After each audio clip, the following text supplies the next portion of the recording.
The message this morning is about life's choices. I could say decision-making. Decision-making might be a little bit too simplistic. I like the idea of life's choices.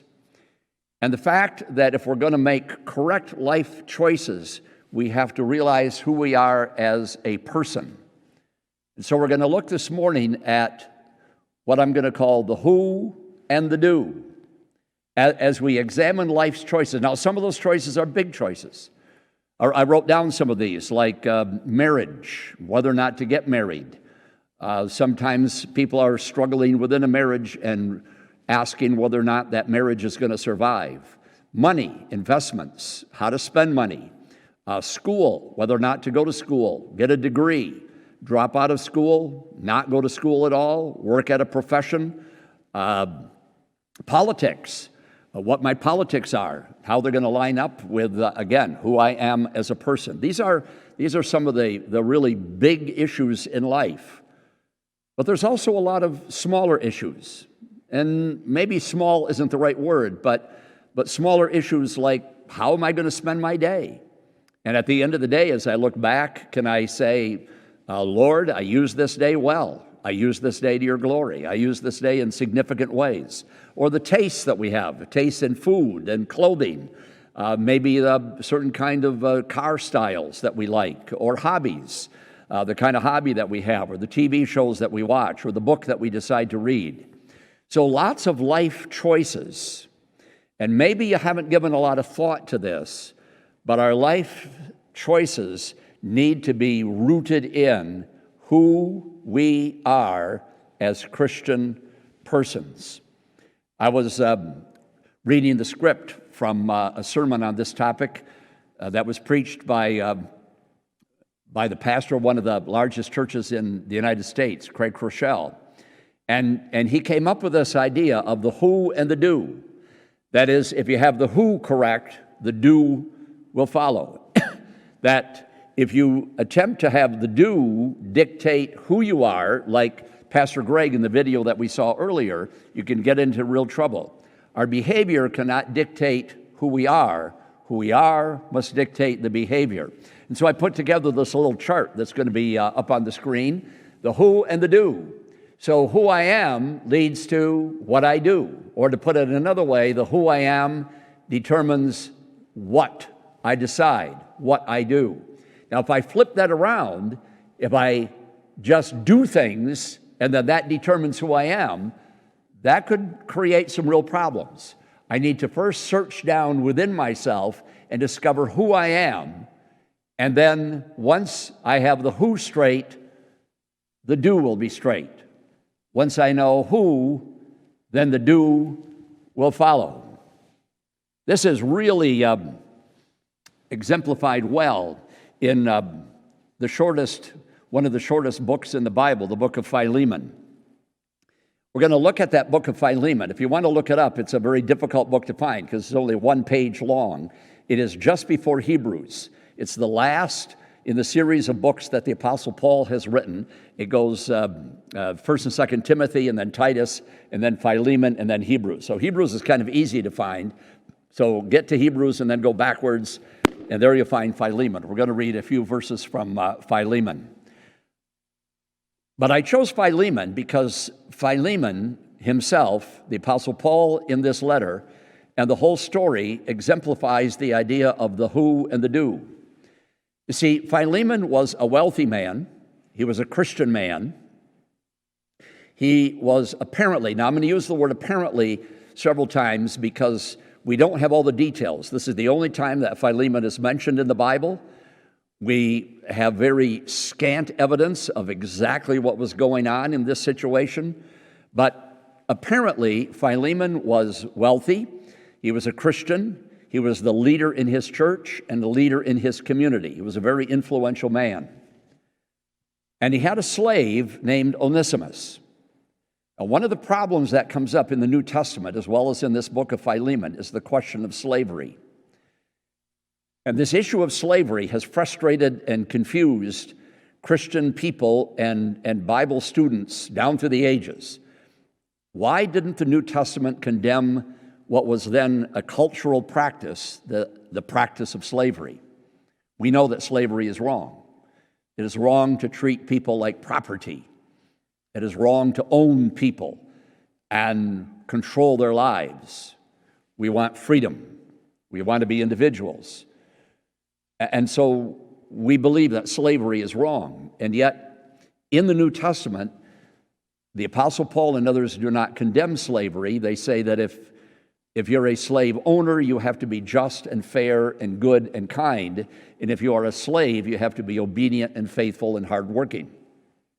Now, some have compared the slavery in the New Testament to, maybe working for a large corporation today, perhaps belonging to the labor union, and being deeply under the influence of the corporation, the pay scale, the rules and regulations of the labor. And to some extent, there are parallels there. But slavery was slavery. And we don't know why the Apostle Paul and others don't cry out against it. All we can realize, and I'm not going to get into it this morning because we have other purposes in this book of Philemon, but just to say this, all we can say is that oftentimes there is something within a culture that both Christians and non-Christians accept and do and participate in, and they don't give a thought about it. And then maybe a generation or two, or maybe even a century later, people look back and they say, well, how could those people ever do that? I think in our era, smoking is a good example.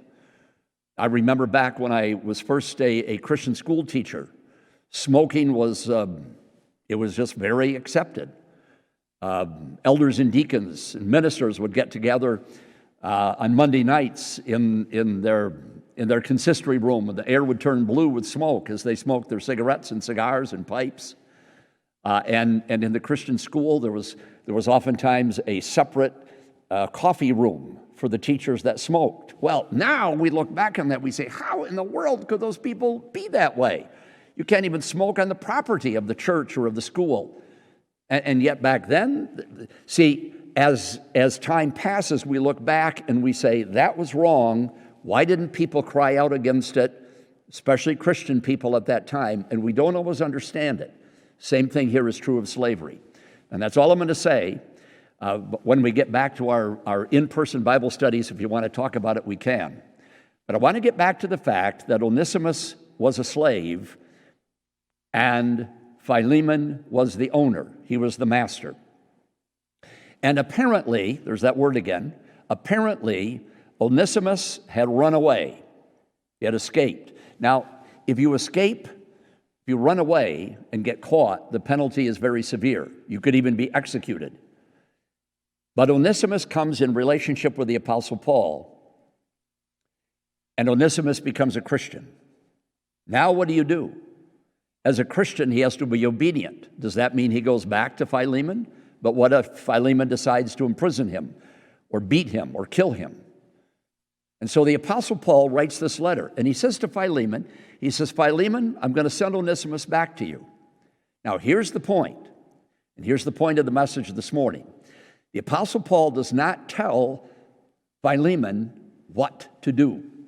He does not give him the do, but instead he focuses in on the who.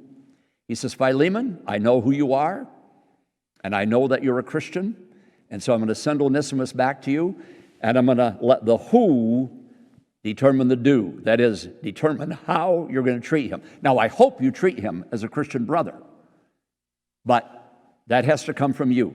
That has to come from your who. Let's read some verses out of the book of Philemon. We're going to be in Philemon. It's only one chapter long, starting at verse 8.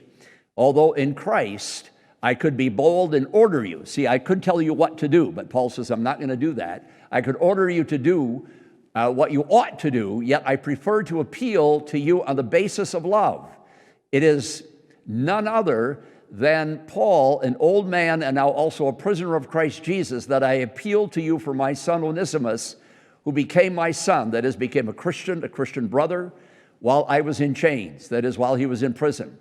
Formerly he was useless to you, but now he has become useful both to you and to me. I am sending him, who is my very heart, back to you.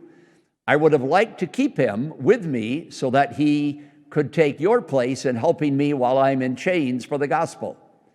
But I did not want to do anything without your consent, so that any favor you do would not seem forced, but would be voluntary. Perhaps the reason he was separated from you for a little while was that you might have him back forever.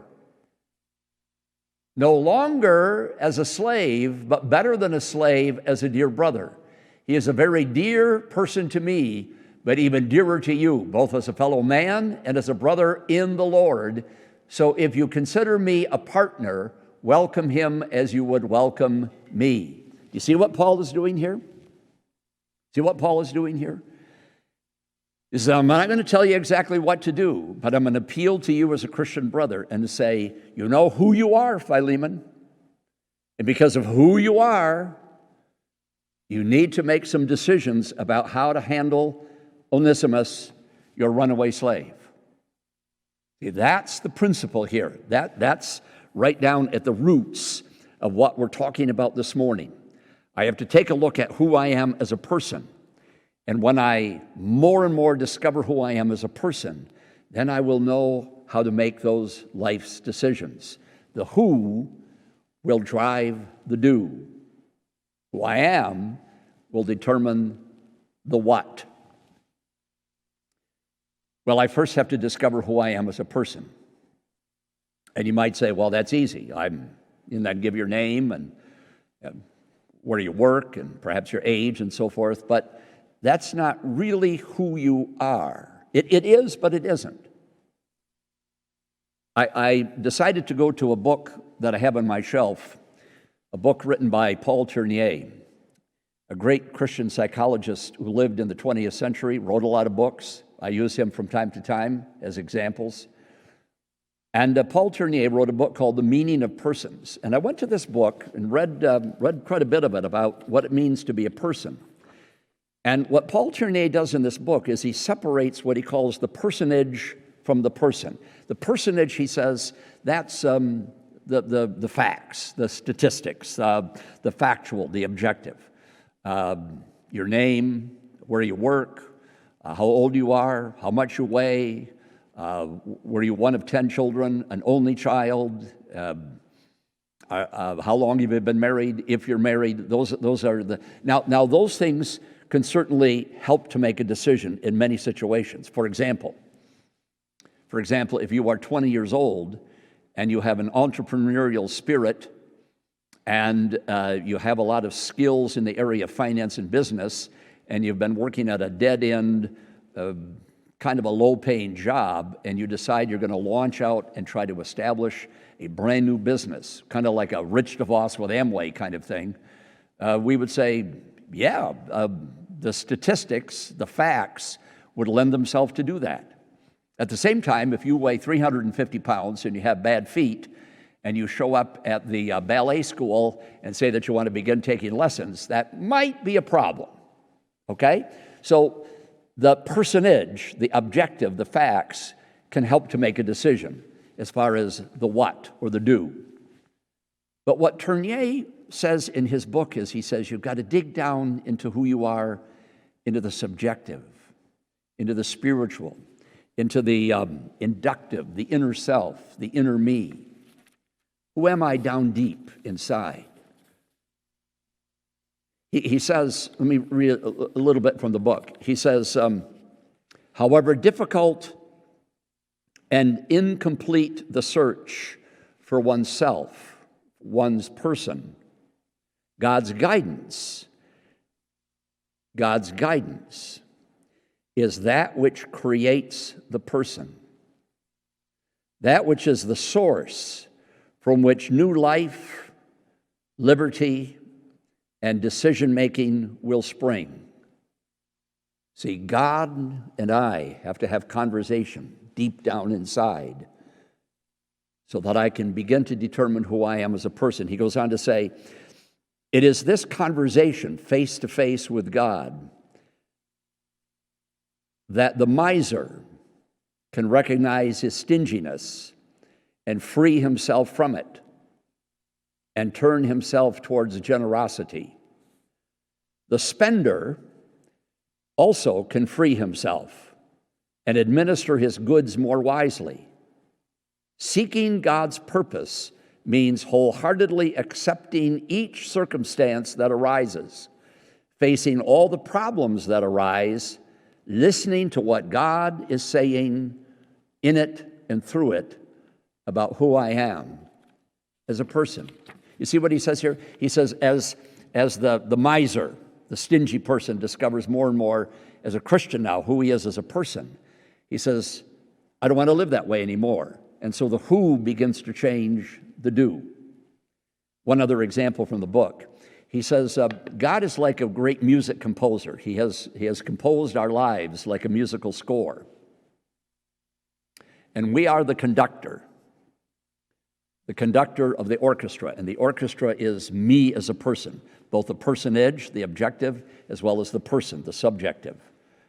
So I am the conductor of my life as I conduct the orchestra playing that musical score, my life written by God. And he says, our life is a musical score composed by God. The person is the conductor who is assuring its performance by directing the orchestra, that is the self, the person. But the composer, God, is not absent. He is there during the performance. He leans over to the conductor, the person, and encourages him, whispers in his ear, making clear his intentions and helping him to put those godly intentions into practice. And so I'm the conductor of the orchestra, my life. I'm playing the musical score that God has written.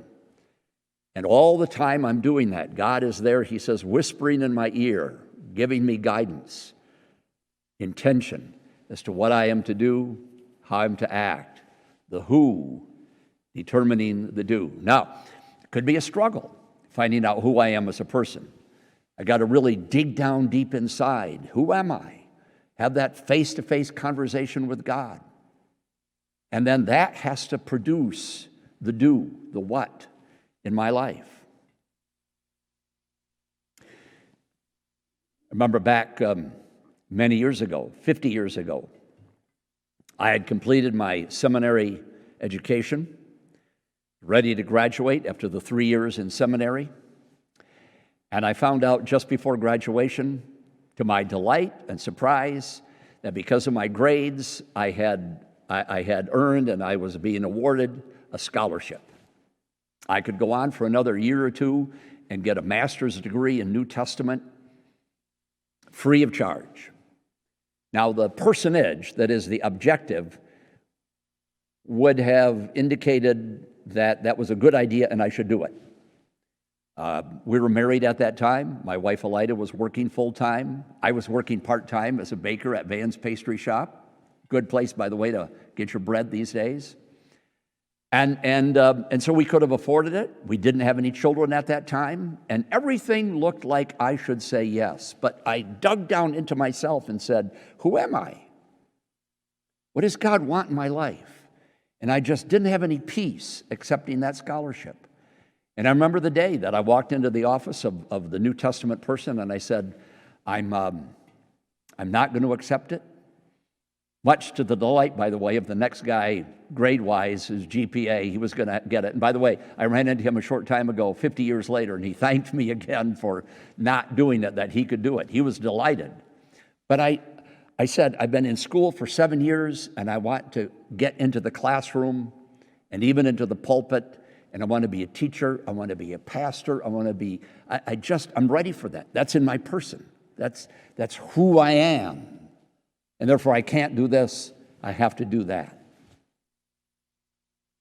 It's like the video that we saw, if you were tuned in earlier, the video that we saw of Pastor Mark and Pastor Greg. Pastor Greg, who was the client, he was playing the role of the client, struggling with his drug addiction, struggling with his alcoholism, and he was letting the do control the who. And then Pastor Mark, the counselor in that, said, don't you understand, Greg? Don't you understand?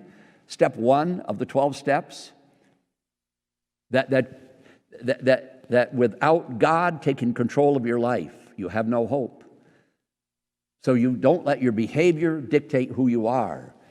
you first of all submit your life to the Lord. And then as you develop that awareness of who you are as a person, that now begins to more and more control what you do.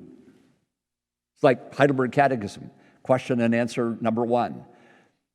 What is my only comfort in life and in death? Or what we might say today, how can I decide the do and the what when I realize that I am not my own, but I belong body and soul in life and in death to my Savior, Jesus Christ? I discover the who. What is your story? I discover the who. What is your story? And it could be that as you discover the who you are as a person, it could be that you've got to get rid of some of the junk in your life. And that's okay, because like a gardener, like a person owning an orchard understands, you've got to do some pruning of those tomato plants and of those apple trees if they're going to produce the best fruit. And so maybe there needs to be some pruning in your life as you discover more, as you more and more look at yourself and say, this is who I am. What I am doing isn't right, and I got to cut it out of my life. I got to prune I got to get rid of that. It's really very biblical. We read Philemon, but let's take a look also at a passage out of the Psalms and out of Proverbs. In Psalm 37, verses 3 through 6, it says, trust in the Lord. Okay, that's the beginning of the who. Trust in the Lord, and then do what is good. Take delight in the Lord, that's the who, and he will give you the desires of your heart, what you love to do. Commit your way to the Lord, that's who you are. Trust in him, who you are, and then he will do this. He will make your righteous reward, that is your righteous life, shine like the dawn. Great passages.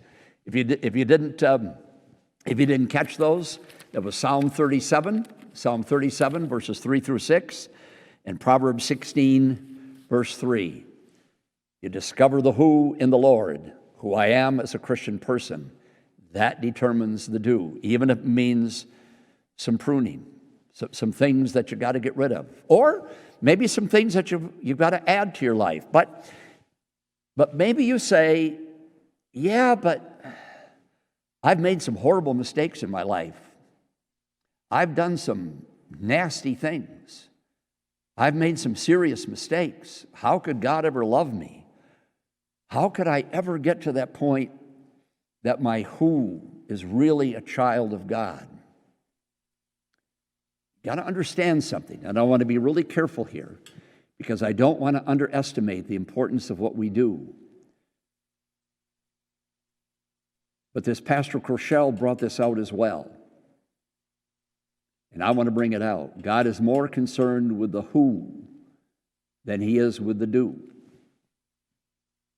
He is more concerned with loving you. Did you see the children's portion up on the screen about the lion playing the father, loving the children? He is more concerned with loving you than he is with what you do. Now, he's concerned with what you do. We have to be moral, we have to be righteous, we have to do all to the glory of God, and on and on. But first and foremost, he is concerned with you, the who. Think of David. Remember King David in the Bible? Many times people have said, how could God ever put up with that guy? He was a liar, a murderer, an adulterer. But he was also a man after God's own heart. And God was concerned about him as the who, as the person to love. And gradually, as David became more and more aware of who he was, the do became more and more godly. Let's look at that again. The more David became aware of who he was, the more the do became godly. You see, what has to happen is this. There has to be a blending of the who and the do. My do has to become more and more an example of who I am. And the who I am has to more and more dictate the do that I do. And those two have to get married to each other. They have to get blended together. And when that happens, I begin to develop a Christian identity. This is who I am. And who I am is not only expressed by the stories that I tell, by the heart that I exhibit, the person that I show you, but it's also exhibited by what I do. As I watch your behavior. Your behavior becomes an example of who you are. And an identity is forged. An identity is formed. Oh, so-and-so? Yeah, so I know so-and-so. I know so-and-so. And you just listen to that person. You just be with that person for a while. You watch what that person does, and you just know that the person has the who and the do straightened out with God, and they have blended together into that identity. Now, it doesn't mean that everybody is going to do the same thing, because some people search their who and they make one decision over against another. And so we had people from our church this past week who were blowing their horns over in Lansing because they said the who that I am demands that I drive to Lansing and protest. We had other people in our church who thought that that was a wrong thing to do. See, it isn't that everybody has to act the same or dress the same, watch the same TV shows, wear the same kind of clothes. Some Christian groups have tried that in the past, and it doesn't work. Doesn't work. And so whenever we encounter somebody who is a bit different than we are, their politics, their dress, some of their choices, so forth, we have to respect that. As Jesus said, judge not. But at the same time, there has to also be a unique identity. And that identity, when it is forged and formed in the Christian community. Earlier we sang in the traditional hymn part, the family of God. When that identity is forged and formed in the Christian community, then that identity becomes a witness.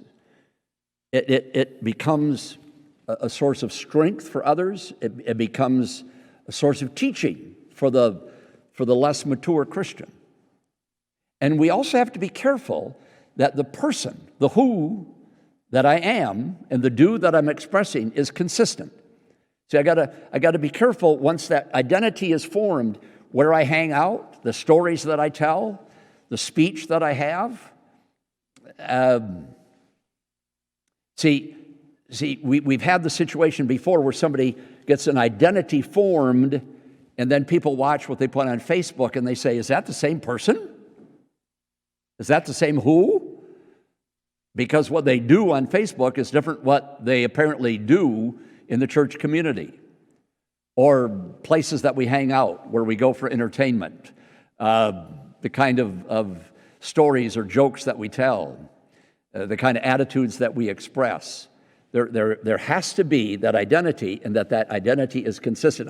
It was a short time ago. I was in line. This is after the stay at home, but you can go out and get food.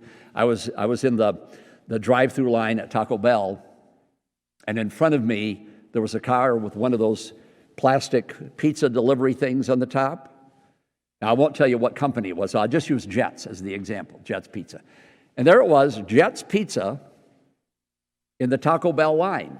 And when I got up to the window, I know some of the guys in the Taco Bell there on Michigan Street, and we were joking about it, that the Jets Pizza guy is in the Taco Bell line. It was out of place. Now, by the way, it doesn't matter that the Taco Bell and the Jets Pizza guy were together, but it was out of place. Oh, and then a few days ago, I was in the drive-through line at Wendy's, and I looked in my rear view mirror, and guess what? There behind me is a car with a plastic Jets or Domino's or Papa John's or whatever delivery sign on top, out of place. And that's the idea. Once I develop an identity, the who and the do come together.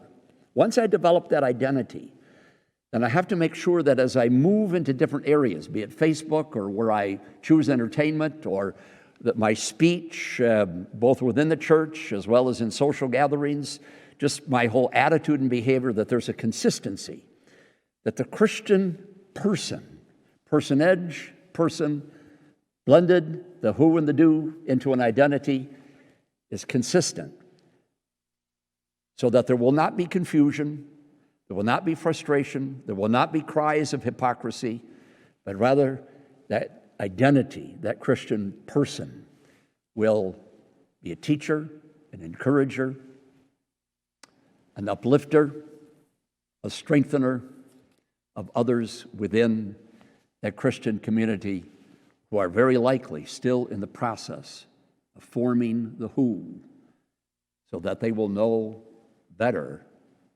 what to do. When the who is straight, the do is straight, and they come together into that beautiful Christian identity.